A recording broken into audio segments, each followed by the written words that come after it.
Assalamualaikum warahmatullahi wabarakatuh. Anak-anakku yang kami cintai dan kami banggakan, anak-anak yang solih dan solihah, marilah kita memanjatkan puji syukur kehadirat Allah Subhanahu wa Ta'ala, karena sampai saat ini kita masih dalam keadaan sehat walafiat, sehingga bisa bertemu kembali dalam pembelajaran materi berikutnya, yaitu tentang sholat Jumat. Oleh karena itu, anak-anakku, marilah kita ikuti bersama materi yang akan Guru Rahmatin bahas pada kesempatan ini dengan sebaik-baiknya. Apa itu sholat Jumat? Sholat Jumat adalah sholat 2 rakaat dengan berjamaah yang dilaksanakan sesudah khutbah Jumat pada waktu zuhur di hari Jumat. Hukum dari sholat Jumat adalah wajib bagi laki-laki yang sudah memenuhi syarat. Dasar perintah sholat Jumat, Allah Subhanahu wa Ta'ala berfirman di dalam surat Al-Jumu'ah ayat ke-9. A'udzu billahi minasy syaithanir rajim. Bismillahirrahmanirrahim. Ya ayyuhalladzina amanu idza nudiya lis-sholati min yaumil jum'ati fas'au ila dzikrillahi wa dzarul bai'. Dzalikum khairul lakum in kuntum ta'lamun. Shadaqallahul azim. Yang artinya, hai orang-orang yang beriman, apabila diseru untuk menunaikan sholat di hari Jumat, maka bersegeralah kamu mengingat Allah dan tinggalkan jual beli. Yang demikian itu lebih baik bagimu jika kamu mengetahui. Selanjutnya, apa ketentuan sholat Jumat?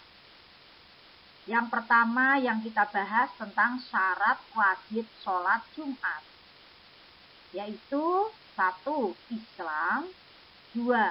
Baligh, 3. Berakal, 4. Laki-laki, 5. Sehat, dan 6. Menetap atau bermukim. Kemudian yang kedua, syarat sah mendirikan sholat Jumat. Yang pertama, dilaksanakan di tempat yang telah dijadikan mukim warga.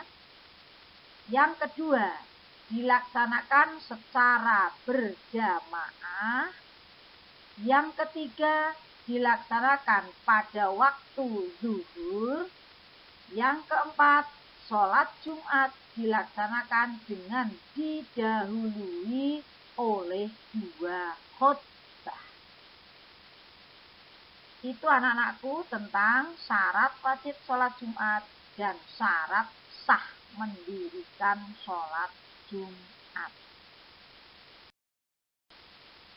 Ketentuan sholat Jumat berikut. Sholat Jumat harus didahului dengan 2 khutbah. Sedangkan khutbah Jumat itu harus memenuhi kriteria tentang yang pertama, apa rukun khutbah Jumat, kemudian apa syarat khutbah Jumat, dan apa sunnah khutbah Jumat. Berikut kita uraikan bersama. Mari kita perhatikan tentang rukun khutbah Jumat. Yang pertama, harus mengucapkan pujian-pujian kepada Allah Subhanahu wa Ta'ala. Yang kedua, harus membaca sholawat Nabi. Yang ketiga, mengucapkan 2 kalimat syahadat. Yang keempat, berwasiat atau bernasihat. Yang kelima, membaca Al-Quran pada salah satu khutbah. Yang keenam, berdoa untuk semua umat pada saat khutbah kedua. Itulah yang dimaksud dengan rukun khutbah Jumat yang harus dilaksanakan agar khutbah Jumatnya dan sholat Jumatnya menjadi sah. Selanjutnya kita perhatikan syarat khutbah Jumat. Yang pertama, khutbah Jumat dilaksanakan pada siang hari. Yang kedua, khutbah Jumat dilaksanakan dengan berdiri jika mampu. Yang ketiga, khatib hendaknya duduk di antara 2 khutbah. Keempat, khutbah disampaikan dengan suara keras dan jelas. Yang kelima, khutbah dilaksanakan secara berturut-turut jarak antara keduanya. Keenam, khatib suci dari hadas dan najis. Yang ketujuh, khatib menutup aurat. Selanjutnya, apa saja yang termasuk sunnah khutbah Jumat? Yang pertama, khutbah dilaksanakan di atas mimbar. Yang kedua, khutbah disampaikan dengan kalimat yang fasih, terang, dan mudah difahami. Ketiga, khatib menghadap ke jamaah sholat Jumat. Keempat, khatib membaca sholawat. Yang kelima, khatib menertibkan 3 rukun. Dimulai dengan pujian, sholawat, dan berwasiat. Yang keenam, jamaah sholat Jumat hendaklah diam, tenang, dan memperhatikan. Yang ketujuh, khatib hendaklah memberi salam. Kedelapan, khatib hendaklah duduk di kursi mimbar sesudah memberi salam dan mendengarkan azan. Untuk selanjutnya, sunnah apa saja yang berkaitan dengan sholat Jumat? Yang pertama, mandi. Yang kedua, memakai pakaian yang bagus, disunahkan berwarna putih. Yang ketiga, memakai wangi-wangian. Yang keempat, memotong kuku, menggunting kumis, dan menyisir rambut. Yang kelima, menyegerakan pergi ke masjid. Yang keenam, melaksanakan sholat tahiyatul masjid. Ketujuh, membaca Al-Quran atau zikir sebelum khutbah. Selanjutnya, kedelapan, memperbanyak doa dan sholawat Nabi. Berikutnya, adab atau sopan santun melaksanakan sholat Jumat.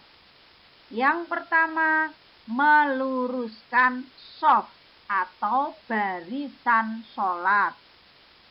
Yang kedua, ketika khatib berbicara, tidak boleh berbicara satu kata pun bagi jamaah. Berikutnya kita perhatikan hikmah sholat Jumat. Yang pertama, memuliakan hari Jumat. Yang kedua, mencari barokah Allah Subhanahu wa Ta'ala. Yang ketiga, melipat gandakan pahala kebaikan. Yang keempat, menguatkan tali silaturahmi. Yang kelima, menambah semangat bekerja. Kemudian yang keenam, membiasakan diri untuk disiplin waktu. Selanjutnya, halangan sholat Jumat. Hal-hal yang dapat dijadikan alasan untuk boleh tidak sholat Jumat sebagai berikut. Yang pertama, sakit. Yang kedua, musafir. Yang ketiga, karena hujan lebat dan angin kencang. Yang keempat, karena perjalanan menuju tempat sholat Jumat tidak aman. Maka boleh mengganti sholat zuhur sendiri. Anak-anakku yang solih dan solihah, setelah kita membahas tentang sholat Jumat, maka ada tugas yang seharusnya dikerjakan oleh anak-anak. Kerjakan dengan ikhlas dan sungguh-sungguh. Tugas kedua, pendidikan agama Islam dan budi pekerti kelas 7, materi ke-9. Di akhir kata, demikian uraian materi yang Bu Rohmatin sampaikan. Ada kurang lebihnya, Bu Rohmatin mohon maaf yang sebesar-besarnya. Insya Allah kita bertemu di lain kesempatan. Akhirul kalam. Wassalamualaikum warahmatullahi wabarakatuh.